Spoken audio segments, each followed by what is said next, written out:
Before we move on to the next group, is the last presented last time Anam's group there?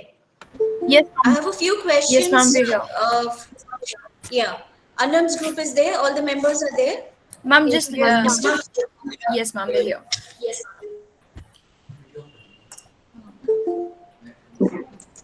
तभी मैंने किया था.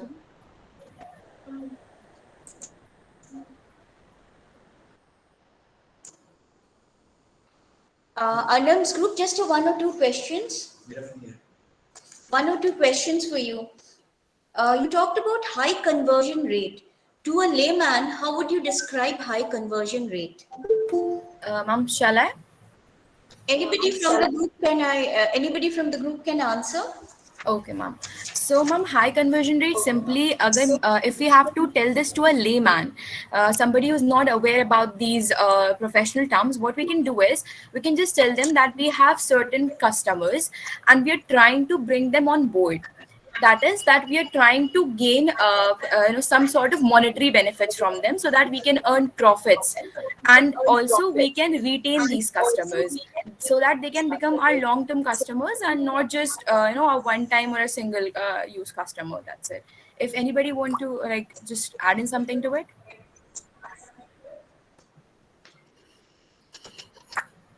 Actually, you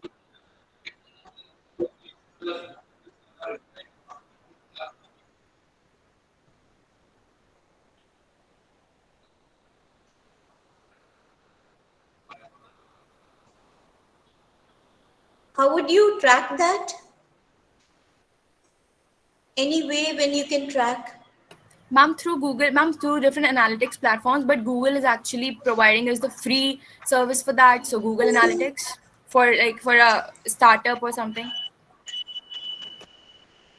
Okay, one more question. We say that we post our details on the website and we interact with the customer. I think the word I could use is interact with the customer, and therefore we have social proof. What is this social proof? Ma'am, sorry, we'll. Okay. Yes.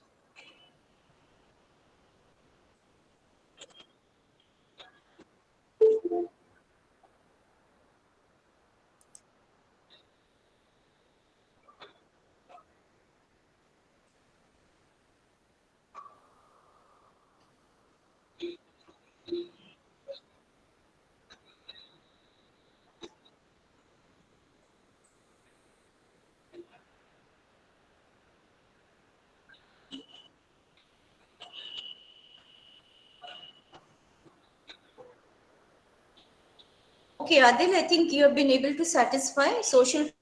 It's a, you can say it's a trust building exercise because you're there. Fine. You take back goods if not delivered in the right manner, if it is not in the right condition. What is social listening? I think one of you used this term. Did you? What is social listening? You talked about social proof. I understand that. That is a trust building exercise. You interact with your customer, and therefore there is also what we call social listening. Yes. I think you talk about conversion rate, you talked about loyalty to your brand. Okay, you're able to actually, connect.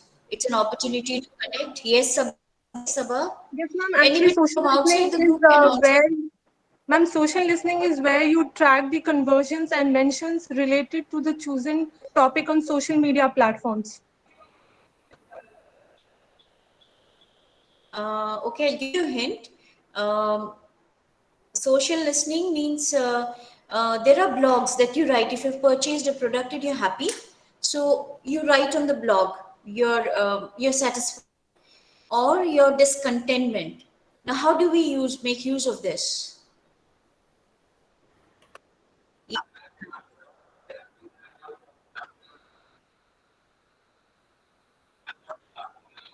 exactly.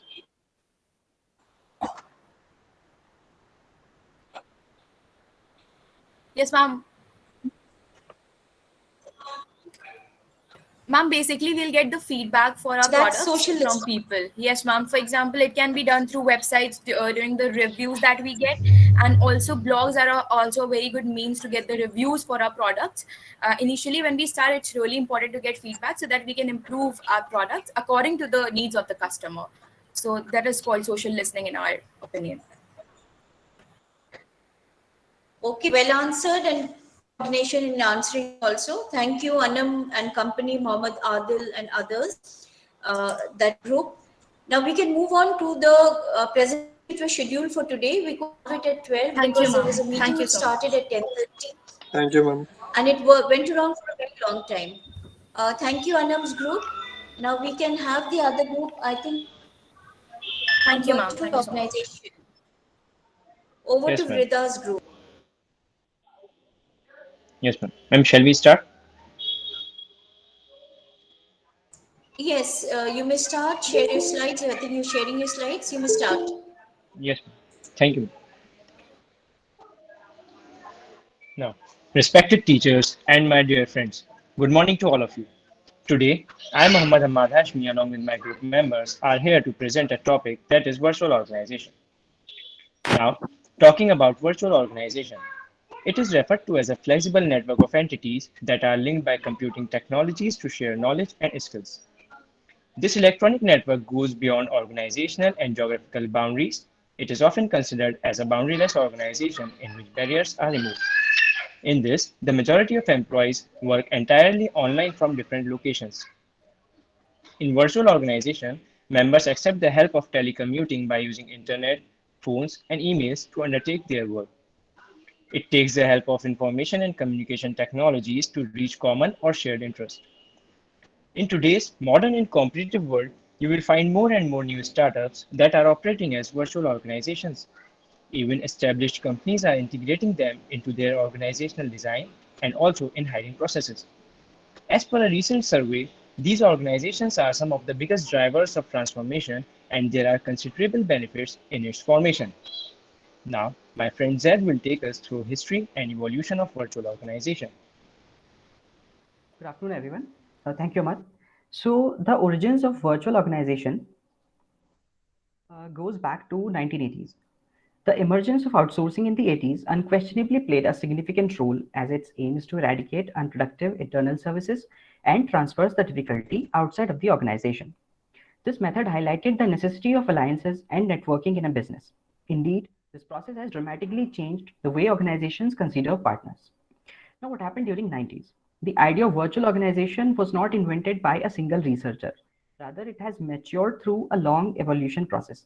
Some of the early references of first introducing the terms like virtual company, virtual enterprise, or virtual corporation goes back to the early 1990s, including the work of Jan Hopland, Nigel Endow, and David O. N. Malone. Since then, a large but disjoint body of literature has been produced mainly in two communities: the information and communication technology community and the management community. As of now, however, concepts and definitions related to the virtual organization paradigm are organization is still evolving. There's still not even a common definition for the virtual organization that is agreed by the community of researchers in this area. Nevertheless, many real examples of virtual organization are available already and functional in different regions of the world, which indicates the importance of this area. Now, my friend Zubair will take us through the types and features of the virtual organization. Thank you, Zach. Good afternoon, all. Coming on to the types of virtual organizations. First one is for telecommuter. This type of virtual organizations hire employees that work from home and interact with their workplace via personal computer. Some examples are teachers and software engineers. Second one is completely virtual. This type of virtual organizations are linked to a network of retailers, distributors, suppliers, and customers. The third one is outsourcing employees. It is defined as outsourcing employee services to third-party services. Many companies are now outsource employee services to reduce their HR workload, achieve flexibility, and reduce expenses. The areas for outsourcing generally include information system, customer support services, computer engineering, etc. Now, some of the salient features of virtual organizations are email integration. An important notable feature of virtual organization is the integration of SMS or short message service into the email. This is an already existing infrastructure that enables the company to take advantage of SMS products. Now, the second one is technology. Times are changing, and we are seeing tremendous advancement in the field of science and technology. This has transformed the traditional ways in which a business entity is used to operate and has replaced it with a new range of possibilities. The CTI or computer telephony integration is the reason for new revolution. Call center customer support services uses customer telephony integration. Now the third one is voicemail alert. When the SMS technology is added to voicemail system, it creates a way to receive voicemail alert. Now the fourth one is mobile data. Another salient feature of virtual organization is that it is now possible to retrieve any information anywhere in the world with the help of a mobile device network. The laptop can easily connect it with the mobile devices so that the user can remain connected to a virtual organization from any place. Thus, mobile data connection have revolutionized the way organizations are now operating. Javed, take us through the video cycle, please. Thank you, Zubair. Virtual organization cycle. So here, a VO framework is created for responding to a business opportunity and terminated after completion. I'll justify it by these 4 points. First is creation. Well, it involves identifying business opportunities, examining the partner competencies, selecting partners from within or outside the VBE, forming the best partnerships in terms of competencies, creating the necessary databases, registering new members, and setting up the VO are the key tasks in the VO creation. Second is operation. So it involves designing, marketing, financial management, manufacturing, distribution, etc. Third, we have evolution. Evolution occurs for the reason of some small changes in memberships or daily changes in working principles. Performance measurement play key roles at the stage. Last, we have dissolution. Each VO has a limited lifetime. Therefore, when a VO fulfills the business opportunity, it is dissolved. So, of course, the partners' competencies and relationships between the partners are kept in the network, that is VBE, Virtual Organization Building Environment, knowledge. The collected knowledge can be used in creating another VO in the same VBE. Thank you. I'll request Shama to take us to the strategy part.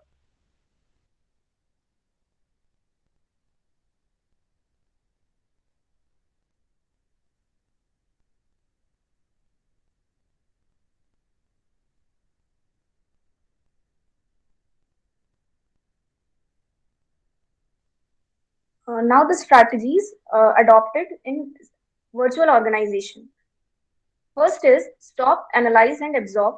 Before planning for the future, it is necessary first to analyze the past, but the excitement of what lies ahead for a company can overshadow the need to critically evaluate what things went well the past year and especially what things didn't. Second is to gather data and insight from your team. Likely consultation with the team leader is required every day. Team leaders have a unique approach to any problem. Third is communicate your vision clearly. It can be a struggle to figure out how to include all that management team even without meeting of the mind. One way to solve this challenge is by making sure that the company's vision is crystal clear, that is, it is reinforced throughout the year. This allows the team to work in different locations and still have the same end goal. Next, plan upfront but be open to change. And last, make the strategic planning a time bound process. Now, I would request Taskin to take us over to the advantages of virtual organization. Thank you, Shama, and good afternoon, everyone. So, there are a lot more advantages of virtual organization, but right now I'm going to discuss the five one. The first one is increase productivity. Since virtual organization saves time, such as time to the market, and reduce the development processes, so it leads to an increase in productivity. The second one is less paperwork. So there is this less use of paper in the organization, and it eventually leads to its environmental friendly aspect, hence saves nature and have a sustainable growth. The third one is lower overhead cost. So the virtual organization enjoys significant decrease in operating cost, hence leads to the lower overhead cost. The fourth one is work from home facilities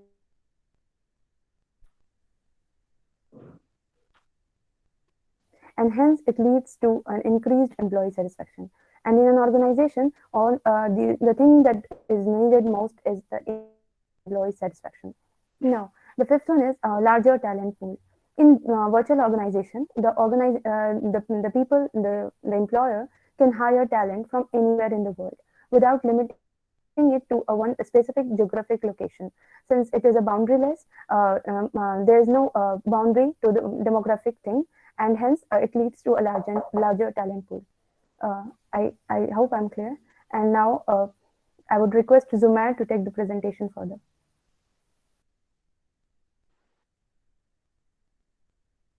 Thank you, Daskin. I am here to present some disadvantages of virtual organization. Yes, compliance and security issues. A virtual organization means passing information remotely. Some data are confidential and very important. There is always a chance of cyber hack, and it could result in loss of the data to a third party who could misuse it for his gain. Less communication. The virtual organization has the best possible means to have an open channel that will the facilitate increased communication between all the members. The fact is quite uh,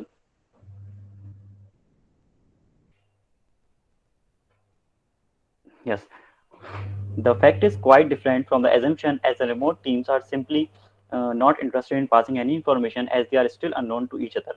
Reputational risk. People are still not comfortable dealing with companies that do not have had a physical presence. Lack of solidarity.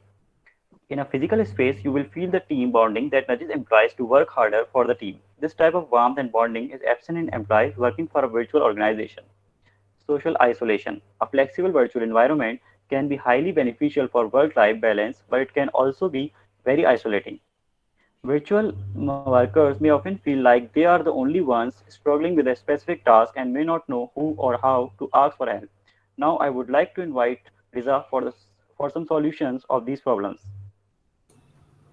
Thank you, Zumair.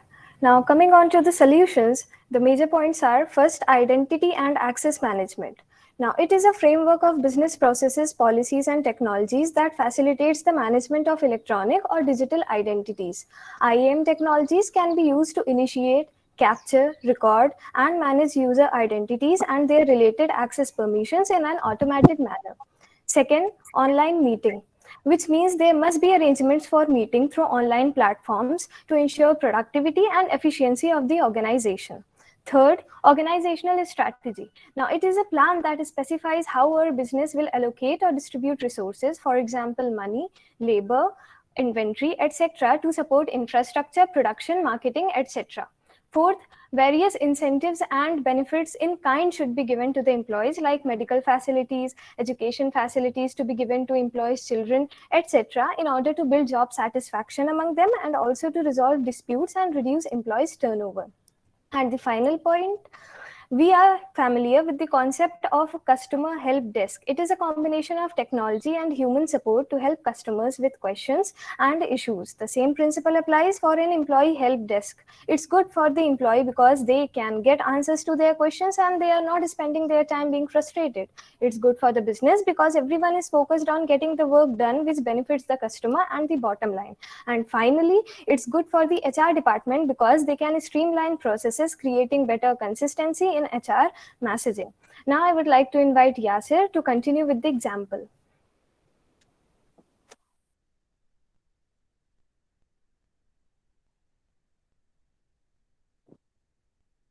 Thank you, Riza, and good afternoon all. Baju's example for virtual examination is Baju's Learning app. Bajus is an Indian multinational education technology company headquartered in Bangalore. As of December 2021, Baju is valued at about $18 billion and has over 115 million registered students. It also trains students for examination in India such as IIT JEE, NEET, CAT, IES, and international examinations such as GRE and GMAT. Academic subjects and concepts are explained with 10 to 20 minutes digital animation videos. The company is focusing on adopting a hybrid model of teaching and learning by launching 500 tuition centers across 200 cities in India. As of February 2022, 80 centers are already launched. Bajus runs on a free and premium model with free access to content limited for 15 days after the registration. It was launched in August 2015, offering educational content for students from class 4 to 12. And in 2019, an early learning program has started for class 1 to 3. Bajus report to have 4 crore users overall. 30 lakh annual paid subscriber, and an annual retention rate of about 85%. In 2019, the company announced that it would launch its app in regional Indian languages. It also planned to launch an international version of the app for English-speaking students in other countries. Recently, WHATIS launched a new program in its Early Learn app for students of kindergarten as well. In April 2021, the company also launched the WHATIS Future School. WHATIS will launch the Future School in the United States, United Kingdom, Australia, Brazil, Indonesia, and Mexico in May. In September 2020, WHATIS replaced Oppo as the title sponsor of the Indian national cricket team. Thank you. Now I invite Reza to present the conclusion. Thank you, Yasir. Now, after keeping in view all the relevant aspects of virtual organization, now let's look it up on why it is gaining advantages on the traditional form. Now, the main points of differentiation are: first, area of operation. Traditional organizations require a proper physical place to carry out its operation, whereas virtual organizations can be built or accessed by anyone from anywhere with the help of any device or medium. Second, control. Traditional organizations are based on external command and control, whereas in the other case, leadership and control are self-managed. Third, skills acquisition. Real-time training and development programs are provided to enhance the personnel skills in traditional organization, whereas these skills are usually developed through the e-learning processes in the virtual organization. But with the widespread modernization, even traditional organizations started using technologies, get involved in virtual dealing at somewhere or other. Thus, virtual organizations have a much broader perspective, which can be clarified with the help of a famous quote by Mr. Michael Crichton, that we all live in virtual environments defined by our ideas. Hence, the line of difference between the two is getting thinner with the passage of time, and though it is known that everything exists with merits and demerits, it is the responsibility on our own part to minimize the impact of cons in order to maximize the influence of pros. Now, this is all from our side. Now, I would like to invite my dear mentors and dear classmates to put forward their questions in case they want to raise. Thank you so much.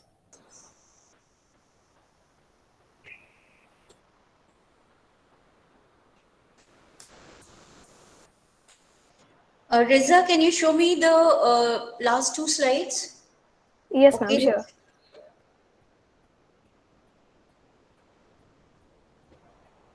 Yeah, before that. Before that.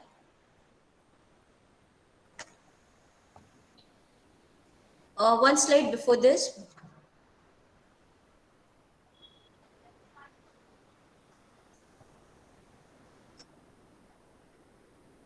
Yes, anybody has any questions before I Yes, ma'am, I have a question. May I put up a question, please?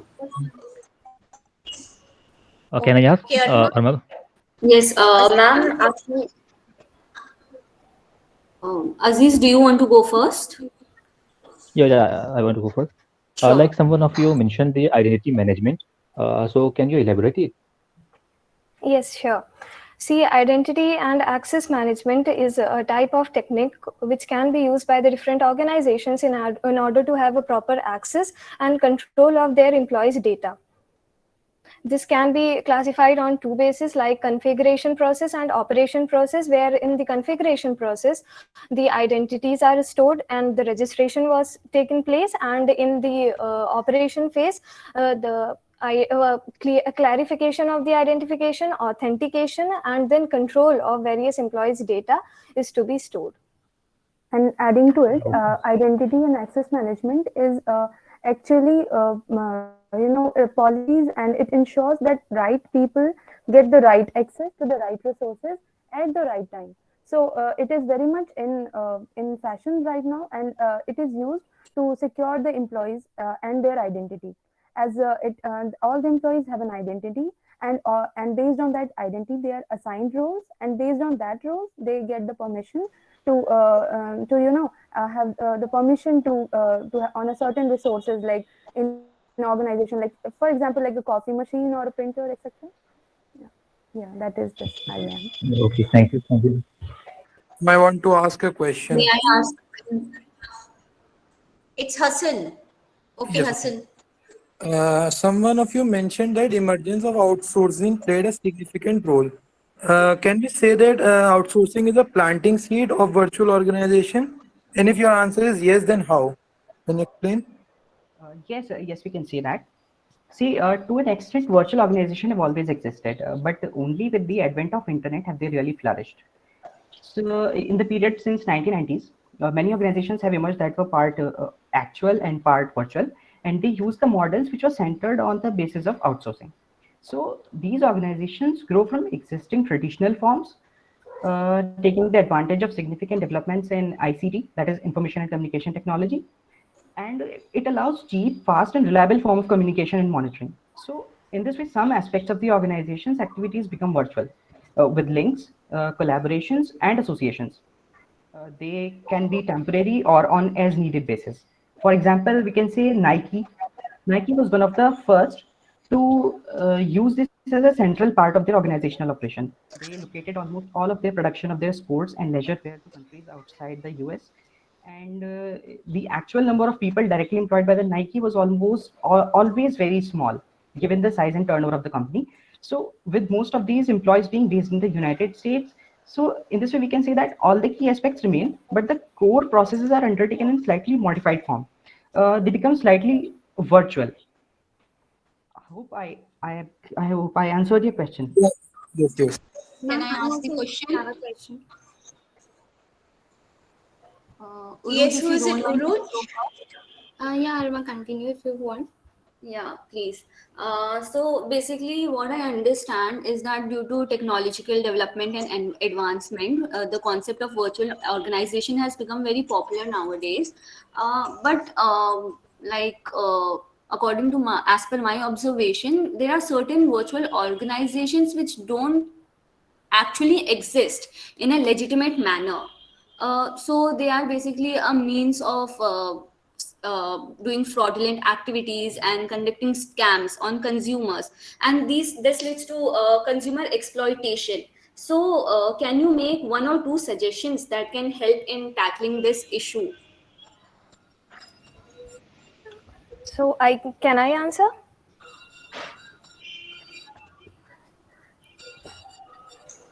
Okay. You're over with your questions? Uh, Ma'am, actually, Irma raised a question which is Huh. not answered yet. So, Somebody wants to add to it? Any other Irma, query you have? Irma, can you please repeat your question so that ma'am? Yes, my question was that with advancement and development of technology, the concept of virtual organization has become very popular and it has gained a number of advantages over traditional organization. But as per my observation, a number of virtual organizations don't actually exist legitimately. They are a means of conducting scams and fraudulent activities, which results in like consumer exploitation. So if you can make one or two suggestions that can help in tackling this issue, I think that would be more than enough to answer my question. Riza, Zubair, anybody wants to answer that? Yes, ma'am. Can I? Riza, carry on. Uh, uh, Thank you, Verma, for the question. We have seen an earlier example as well, like in the case of scam 1992. I hope you all are aware of that. In that case as well, Harshad Mehta, which is popularly known for that scam, he also engaged in that sort of activity where he established certain fraudulent organizations, which we can say, and thus only the SEBI, Securities and Exchange Board of India, came into existence in 1992 only in order to overcome such fraudulent activities. So basically, I want to say that certain organizations should be created in order to keep a check on that, and also certain measures like it should be inbuilt in the application software as well in order to keep a check on this sort of activities. Yeah, very well said. I want to add something here. Yeah, sure. Yeah, actually, in any domain, there are frauds which are happening. So there are several solutions available. First, there could be certification from the government. Secondly, certification from the specific domain. Like here, it is virtual organization. So there's internet-based companies who give certification to certain website. Okay, if you go to the about us section of any website, there you can find several certifications. So it is the trust building measures which are taken by the company to build trust of the customer in their product, in their services, and ultimately in the website. So whatever product they launch later in their this selling prospect, customer are more confident to buy products from them. So any company who is just beginning their business, initially the customer don't trust those companies. But by taking these this trust building measures by these companies, using the marketing campaign and all this, they effectively build the trust of the customer in their own product. I hope I answered your question. Yeah, sir, that's fine. Now, I just have one question for you. What would be the effect on performance management in a virtual organization? The work in one part, doing the other part. Sorry, ma'am, What effect will there's it have a network issue at your end. I can't hear you. group? What impact would it have on performance management? Ma'am, Performance, yes. because one work is being shared by many. Exactly, ma'am. See, this is our organization which is virtual. So all the departmentalization, everything work as it is in real organization. The only difference here is we are using an infrastructure here which is virtual. Specifically, this is internet which are using. So here, the example which I have given I is just want to point out it's a big disadvantage. Yasir, just let me complete. It's a big disadvantage because there are many who are contributing for the completion of the project. Then how do you assess who has contributed how much? exactly. So Ma'am, there are many advantages, cost being a main There are factor, many but advantages. beyond Exactly. that, there are many disadvantages of the existence of VOs, of virtual organizations. Like we talk of self-managed, there are individuals who are good, they're self-managed teams, they're self-managed individuals, but there are many who need to be closely for getting performance from them. So there are n number of benefits and there are n number of disadvantages also. We'll take up a discussion sometime, but it's a good Yes, present, ma'am. and I liked One some more of the thing aspects. I want to Psych. add here is, ma'am, in virtual organization. Yeah, so there's a lot of there's a time bindation. We have another group who would present. We'll take Sure, up a ma'am. discussion sometime on each of Okay, these ma'am. topics, right? Sure, ma'am. Can we have Thank the you. next group? thank you so much, ma'am. Thank you, ma'am. Thank you, ma'am. It was a good presentation, well Thank you, presented, ma'am. well coordinated Thank you, ma'am. with the once all the presentations are over. Can we move on to the next group? Sadia's group. Sadia's group can take over. Yes, ma'am. Sure, ma'am.